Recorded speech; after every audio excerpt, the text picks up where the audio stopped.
Are you not in subscribed yet, which is my first ever live list building bootcamp? Do not miss this. For just $37 plus one virtual weekend, you'll have exactly what you need to put together an intuitive list building strategy that feels right for you and for your business and your audience, so you never have to reinvent the wheel again. The virtual doors are about to lock, and once they're shut for good. Sitting on the fence isn't doing you or your business any favors. So join me in subscribed today. Go to amyporterfield.com/subscribed. Together, we'll kickstart your profitable email list so dozens of subscribe notifications become a familiar and favorite part of every single day in your business. amyporterfield.com/subscribed. It's the only live list building bootcamp I'm doing for the entire year. Do not miss it.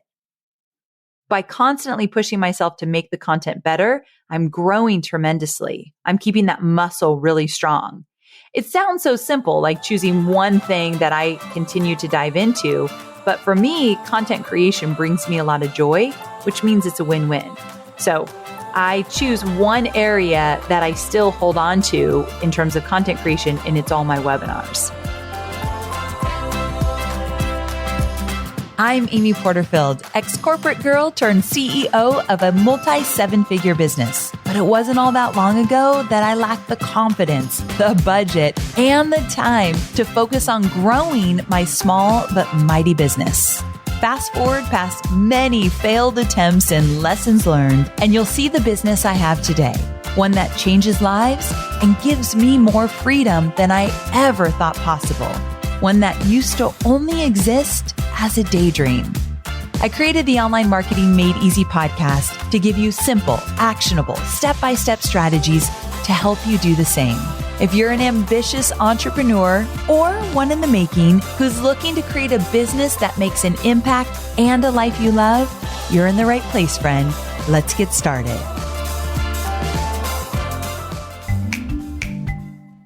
So I have a little homework for you. I want you to head to your favorite podcast listening platform, search for the podcast Success Story, hosted by Scott D. Clary, and start listening. Success Story is a new podcast obsession for me, and it features Q&A sessions with successful business leaders, keynote presentations, and conversations on sales, marketing, business, and entrepreneurship. Scott recently spoke with a guest about the importance of socially conscious entrepreneurship. And I love that conversation. This is such an important topic right now, so be sure to check out that specific episode for sure. You can listen to Success Story wherever you get your podcasts. Well, hey there. Welcome back to Online Marketing Made Easy. Quick check-in. How are you doing? I'm doing pretty good. It's halfway through May, and May is a crazy month for me. Super busy. We're re-recording the entire Digital Course Academy program. If you are an alum, you will get the entire new recording. We're making it better, adding new modern marketing strategies. Really excited about the new program. So if you've never joined me in Digital Course Academy, it's coming out in September. So we've been doing that in May, and then I'm going on a sabbatical in June. I am very nervous. I'm literally taking the entire month of June off. We have a lake house here in Nashville. I've never had a lake house before. It's been remodeled over the last year, so I haven't really even gotten to enjoy it yet. So Hobie and I are going to spend the entire month of June at the lake house, and I'm very excited. Very nervous because there's a lot of work to get done before I leave, but we'll see. We'll see how it goes. So anyway, we're halfway through May. We're in the thick of spring, and I must say, I am loving being in a city with 4 distinct seasons. I never thought I would say that, but it is pretty cool. If you live in a place where there's winter, I know you can relate to that feeling of that first warm, sunny day coming out of winter. In California, it was 70 every day. Like I didn't even understand what season we were in. But it could be 40 degrees, but people are outside and everyone's happy and the positive energy is like so obvious. So even if it's not 70 degrees, I can actually enjoy the weather now. And funny enough, in California, you never look at least Southern California, you don't look at a weather app. I look at a weather app every single day in Nashville. It just feels like a different world here. I once saw this funny meme, and if you live in a place with seasons, you'll get this, but it showed a person bundled up and said something along the lines of someone on the first 40-degree day of fall. And then it showed the same person in shorts and a tank top, and it said someone on the first 40-degree day of spring. I'm like, yeah, that's perfect. It doesn't matter. You just get excited. So in the spirit of spring, new seasons, new growth, I thought it would be nice to share 4 things that I do to make sure that I continue to grow even when I'm feeling super busy or overwhelmed. Because let's be real, it is so easy as an entrepreneur to get caught up in meeting goals and everyday operations that you forget about a very important person. And that person is you. I've definitely been there. And if I can tell you one thing from experience, it's that taking the time to invest in your growth is super important if you want to live up to your potential as a business owner. I know, you're probably thinking, but Amy, I'm in the weeds as it is. I just don't have time for other stuff. Or maybe your business is doing so well that you think you don't need to invest in your growth because you're already knocking it out of the park. But here's the kicker. As your business grows, you need to grow too. Let that sink in for a minute. As your business grows, you need to grow as well. There's no possible way for your business to continue to grow if you aren't growing as well. Just trust me on this one. Taking the time and making the extra effort in your own development is going to pay dividends in the end. So are you ready to hear how I do this, how I make sure that I'm always growing? Well, if you've been with me for a while, you most likely know my history with Tony Robbins and know that I come from a content background. So because of this, I find that if I want to continue to grow in my business, I need to keep my hands in part of the content creation. Does this mean I micromanage? No way. What it means is that by still challenging myself to create content, even though I have a content team, I'm forced to stay on my toes, get in the trenches, and get creative. Yeah, I do this. So even after 13 years of having my business and building out an absolutely amazing team, I still create a lot of my own content, especially my webinar content. Sounds almost counterintuitive, right? You're probably thinking that you should let go of more as you continue to grow. And yes, there is a lot of value in that. I have let go of a lot of things. I've talked about that on the podcast before, but hear me out on this one. Webinars are so important to my business in terms of how I convert people into customers. I need to know that content to my core and be able to talk about it on a really deep level. Like when I'm live on a webinar, I need that content to be in my bones in a way that's very real to me, almost like part of who I am. And so one of the things that I do to keep growing in my business and keep challenging myself is to make my webinars better and more powerful. And then, of course, I get to teach that content to my students, which connects me to them even further. So by constantly pushing myself to make the content better, I'm growing tremendously. I'm keeping that muscle really strong. It sounds so simple, like choosing one thing that I continue to dive into. But for me, content creation brings me a lot of joy, which means it's a win-win. So I choose one area that I still hold on to in terms of content creation, and it's all my webinars. Now, the second thing that I do to keep growing alongside my business is paying very close attention to what other people are doing. Now, hold on here. Don't get me wrong. I'm very careful not to compare myself because we both know that can really work against you. Instead, I study their strategy. So Tony Robbins talks about how the quickest and most effective way to be successful in anything is by modeling, or finding someone who is the very best at something, learning what they do and how they do it, and then doing that same thing. So a great example of this is how I studied Jamie Kern-Lima, the founder of IT Cosmetics, who used to sell her products on infomercials. Now, if you don't know Jamie, this is a woman who knows how to sell her product to the tune of millions and millions of dollars. Years ago, when I was watching one of her infomercials, I noticed that she seamlessly talks about her cosmetics the way I wanted to talk about my own programs on webinars and Facebook Lives. So what did I do? I studied the way she spoke about her product, the words she used, the way she repeated herself, and then applied her techniques to my own platforms.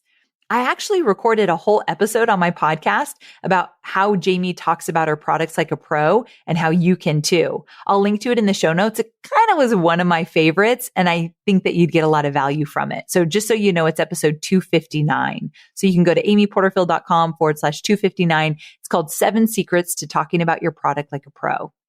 Okay. The third thing that I do to keep growing is working with a coach during the times that I want to see massive growth in my business.